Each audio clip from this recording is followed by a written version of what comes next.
So, the term is over. I've completed class 4B of Japanese studying in Kyoto at Arc Academy. Ta-da! And I've got my grade sheet, which I'm gonna tell you about, and then I'm gonna go through statistics and stuff, because I like that kind of stuff sometimes. Because this term, unlike last term, because I took this term a little bit more seriously, I suppose. I basically wrote down all my results from all my tests on a graph paper, sort of, well, an Excel doc, kind of. It's not an Excel program, but kind of an Excel document. So I have all the information, and then I made graphs, because graphs are cool. I'm gonna go over that after, but first, the grades. The grades this term are as follows. General Japanese skill, A, or general Japanese whatever, grammar and vocabulary, A, Moji, aka kanji, S, Hatson, pronunciation, S, Chokai, listening comprehension, A, Dokkai, reading comprehension, A, Kaiwa, aka conversation, S, and then Sakubun we didn't have, and the other two we haven't had at all yet. And then at the bottom there we have Gakushu Taido, which means sort of attitude, like attitude towards learning or something. It's pretty much behavior during the class. Like if you're, I'm guessing the from last term, the Chinese guy who kept looking at his phone the whole time and like barely paying attention, he probably got pretty low rank on that one. But I got an S because, as it says in my the comment from the teacher, which you also get every once per term, they're like last term, they were happy about me asking questions in class and being proactive and stuff. So, and I do, and it's like, it's my best opportunity to ask questions about Japanese, so why shouldn't I do that? So yeah, but they like that, and that's good. So yeah, I got another ass this term. Last term I got 2 asses, this time 1 ass. Next term probably I won't get any ass. This term with the attendance, it's kind of weird, this stat that they have, but last term it was, so we have shuseki, which means like attendance, as in like if you don't come in all day, you don't get 1. If you're not entirely sure, but 192 out of 192, which means I was at all classes. There was no class that I didn't come to at all.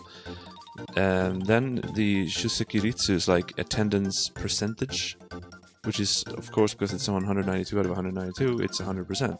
However, the Chikoku Sotai, which is coming late or leaving early, and this time, the one time I have coming late, also I came like 5 minutes late or something, because going to the hospital took more time than I had anticipated. Which is annoying for as far as a reason go, because it's not me slacking or anything. It's just blood tests for cancer monitoring.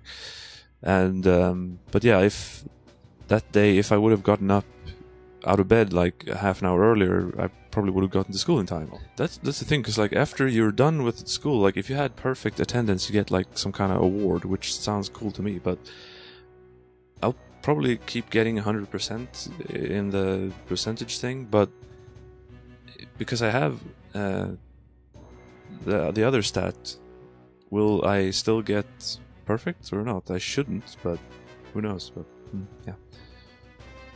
So in general, I'm happy with the grades. When it comes to the tests, it's a slightly different story. Not last. Because the final test last term, it was 1 test out of 200, and I got 185, which is 92.5%, which I was really happy about. However, we also had like a verbal part of that final test, which I only got like 80 on, so that pulled down my general Japanese grade from an S to an A, because it evened out and stuff. This term there was no oral part. However, on the test I did not get over 90%. The test was split into 2 halves. It was the first half was like vocabulary and kanji, pretty much. Sort of like I don't know how to describe it. I got 89 on that one, which is a little annoying because it was so close to 90. On the other part, which is pretty much grammar, which unfortunately had some where you had to at the last page was write your own sentences, which is the hardest thing to do, and that's usually where the most errors end up. I got 87 on that one, so 87, that's still good results. I mean, with 89 out of 100 plus 87 out of 100, if you look at it as a whole, it's 88%, which is very consistent with this year's performance in general. I haven't gotten, like, on all the achievement tests, I haven't gotten over 90 once, but it's gone well. But that later, more on that later. Now we're going to go over the smaller stuff. First, of all the stuff that I've kept tabs on, which is everything, I guess. First is the definitely the least important one. It's the after class test. Some of the days, not all of them, absolutely not all of them, we had tests on one page, usually 10 questions, sometimes more or less, as you see on the graph. One had 9, one had 11, which, you know, skews the percentage whatever a little bit, but I just put them as they were. Anyway, those tests are usually pretty damn easy because, for one, they're just not made to be that hard, and second, you take them right after you did the grammar in question, so everything is really fresh in your head. So that usually goes pretty well. As you see, I had 1 7, but I had a few 5 10s. So yeah, nothing to complain about. On the other hand, not really an important type test. So then we move on to the small kanji. Now these we do almost every day, which we do study 4 kanji per day, and then every day in the morning, right after the pronunciation practice, we do a small test on 10 of them. 5 of them are readings where they write the kanji on the board, you write down hiragana, and then they say a sentence, 5 of them, and you write down the sentence, and you write kanji where it's supposed to be kanji, hiragana where it's supposed to be hiragana. However, sometimes they say hard kanji, hard words that they don't require you to know the kanji of. They basically only want you have to write down the kanji that you've studied. First, the kanjis that you studied yesterday, but also the kanji you studied last term. So if, like, a kanji for last term turns up in the word, I think they usually expect you to know that one also, which, you know, which is fair. And as you see, I've done quite well, mostly 10 and 9. Only 2 8s and 1 7. One of the 8s actually was a gift, because I should have gotten 5. I made a lot of errors on that one, and errors that were like, I don't know if they were, I don't remember that one actually. I'm gonna put up a picture of it, but it was like, yeah. Now on to the big tests, which is, you know, big as in one page of 20 kanjis instead of 10. So not that big really, but this went really well, much better than expected. Last term I didn't get 100 on any of these. I got 6 of them, for fuck's sake. 6 out of 9. And the other results were 95, 99 and 90. And 90 seems like low on the last one, but the thing is that the very last one only covered 8 kanji, so they reduced the number of 20 from 20 to 10, and I got 1 wrong, so obviously that means 90. So I didn't expect them to do that actually. I thought they were just gonna employ more type of readings and stuff to extend it to 20, but they didn't. So, but yeah, this is big thumbs up on this one.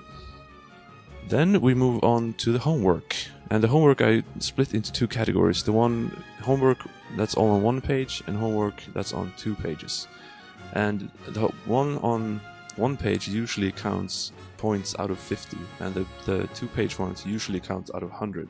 When it's out of 100, obviously whatever I get is the percentage. When it's out of 50, you just double it, and that's your percentage. So this is my percentages for the 1-page homeworks, and also, again, pretty well. Usually over 80 at least, sometimes 90 something. A couple times I got 70, but it was not often enough to be worrying yet anyway. Then we move on to the 2-page homework. These are I would say the most important ones, sort of, and it's more meaty than the other ones. And here it's gone up and down a bit. Even though it's not gotten, I mean, the worst result I got was 72, and I got a few others like I can't see exactly here, but like 76, 78, that kind of thing. And when I have those, there's a lot of errors, and sometimes there are errors like I really don't agree with and that kind of thing. But of course, I have to accept whatever it is. But I mean, usually it was 80 or 90 or something. So well, 90 wasn't that often, but in general, I'm still happy with this, even though it just goes up and down a bit. But at least I learned from my mistakes somewhat, because this all resulted in achievement tests, which is all the more important ones anyway, going successively up and up. So all in general, I think, yeah, this is fine.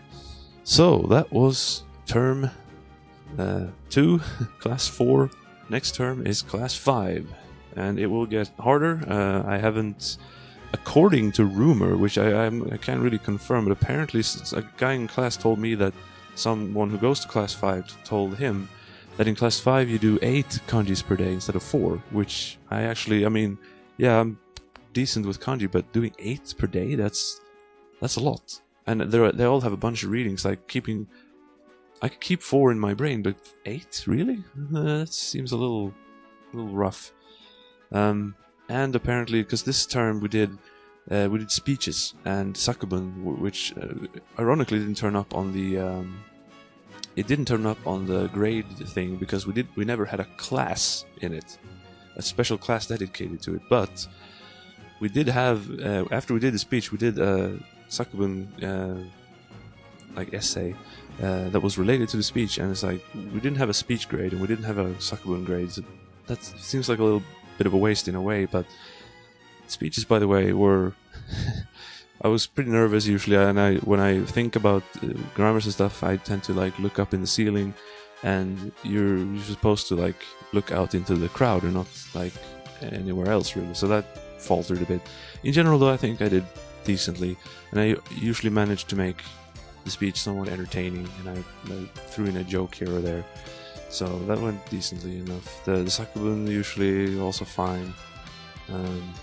The last one went the best actually, so that I think I got better over time.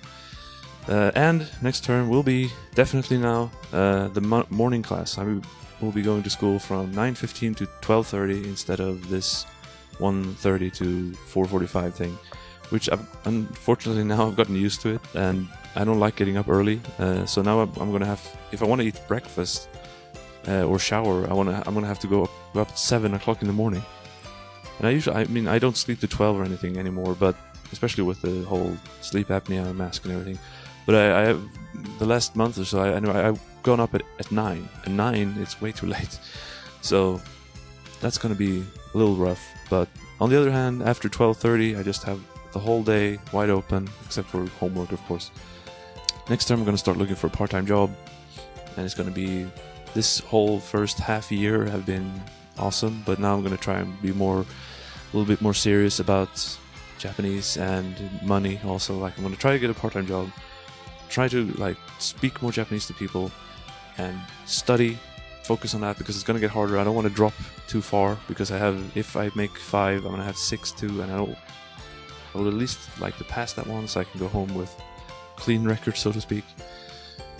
Yeah, so now it's wide open for spring break, which is gonna be fun. I'm traveling. I'm putting all my cards into traveling this time, because yeah, why not? Tomorrow tonight I'm taking the night bus to Tokyo. Then I'm going to Sapporo for 4 days. I'm going to visit Sweden Village on Monday. Then I come back. I fly back to Tokyo, and I'm in Tokyo for 2 days. And then I come back to Kyoto. But then the next day I go to Nagoya for 3 days, 2.5 or whatever. Come back to Tokyo again. Go look at Sakura, and then I'm going to Hiroshima. 2 days there. Fukuoka. 2 days there. Busan, South fucking Korea. 2 days there, back to Fukuoka just to take the bus to Kyoto, and then I'm back for I think 2 days or something in Kyoto, and then school starts again. So I'm gonna be traveling a lot, but it's gonna be fucking awesome. So thank you for watching, and see you next